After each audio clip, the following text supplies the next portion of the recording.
subject to getting... I don't like this one. This is not running smoothly at all, and I think we're going all over the place. Yeah, I'm deleting it. Lead stuff.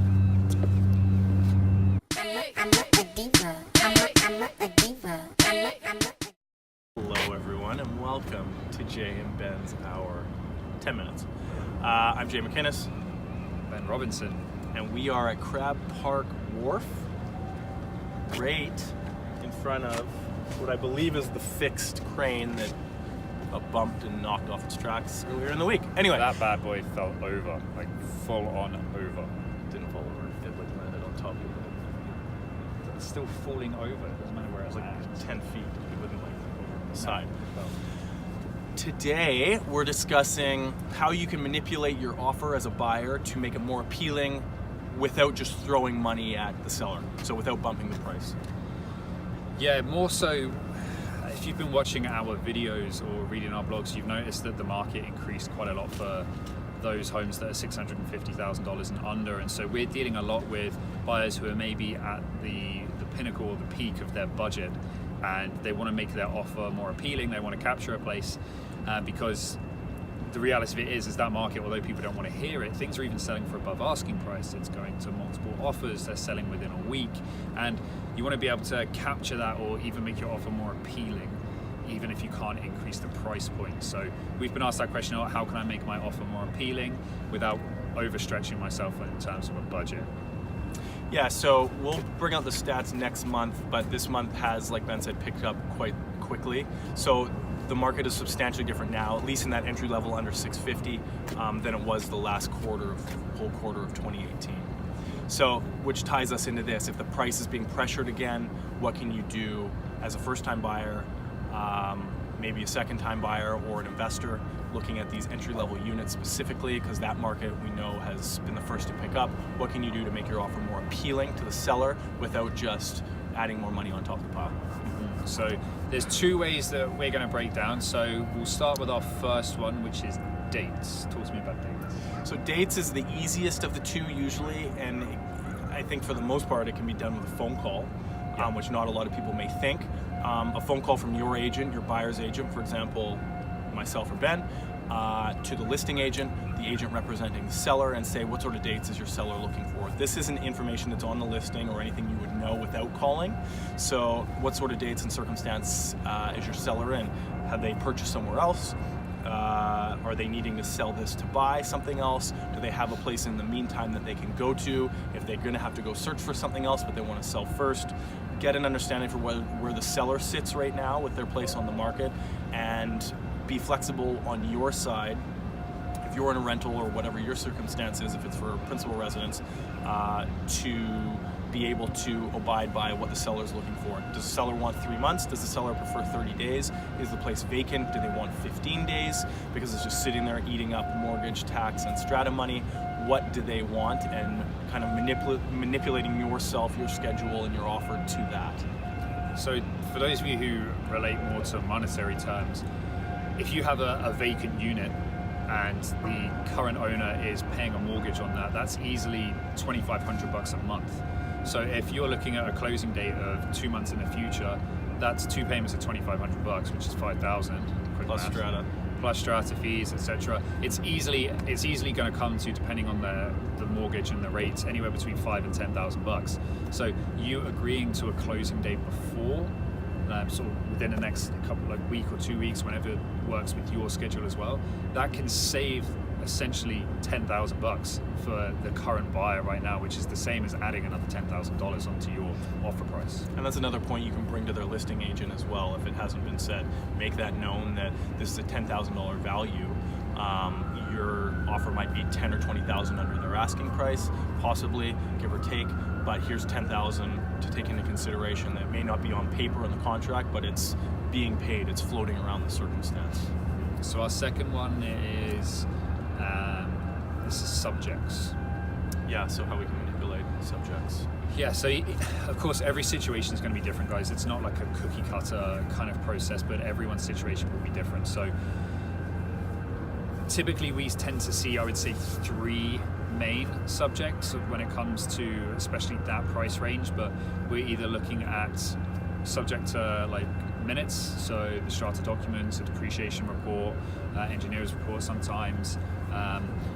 This is something which is easily, if you just be proactive in this, you can speak to your agent, get those documents beforehand, because 9 times out of 10 the listing agent will already have those. 6 times out of 10. 6 times out of 10, being generous to our fellow Yes.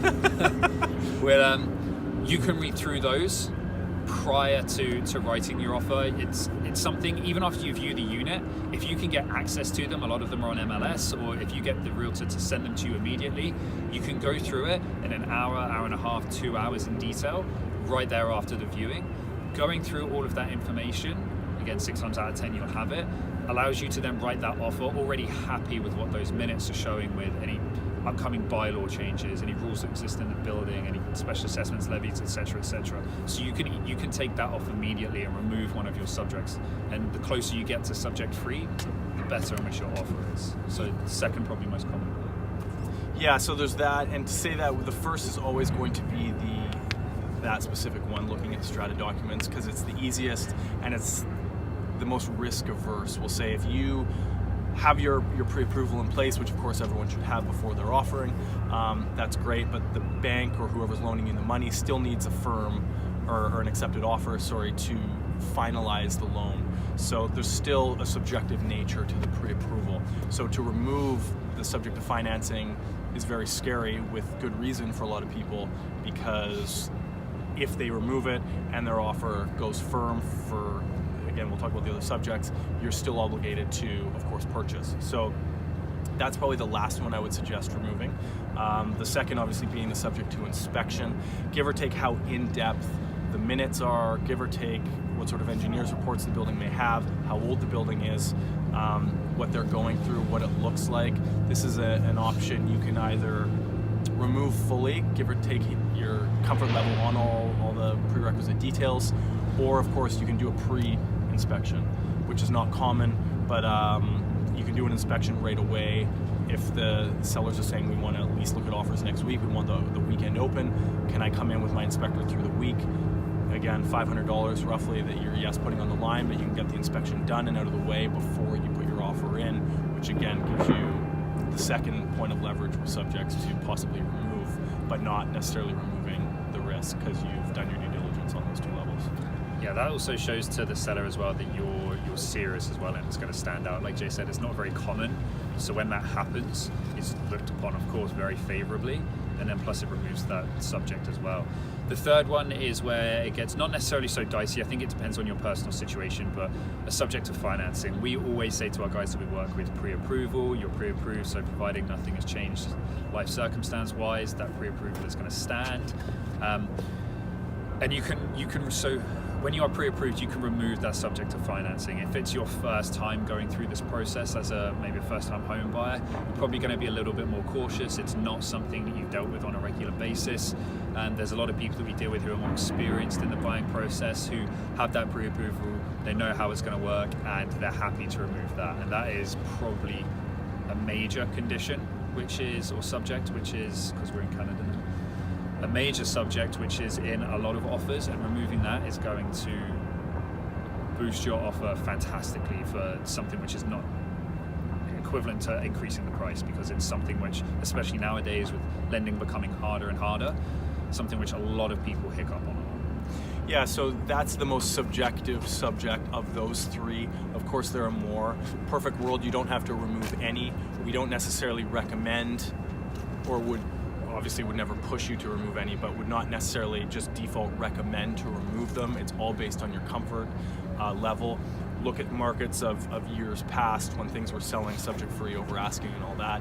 Obviously, it's been done plenty of times, not to say that no one has got caught up in anything, so we never recommend that, removing any subjects like that, fundamental subjects, as just a baseline way to do things, but it all based on your comfort level and the circumstance and where you feel most comfortable making these adjustments and moves.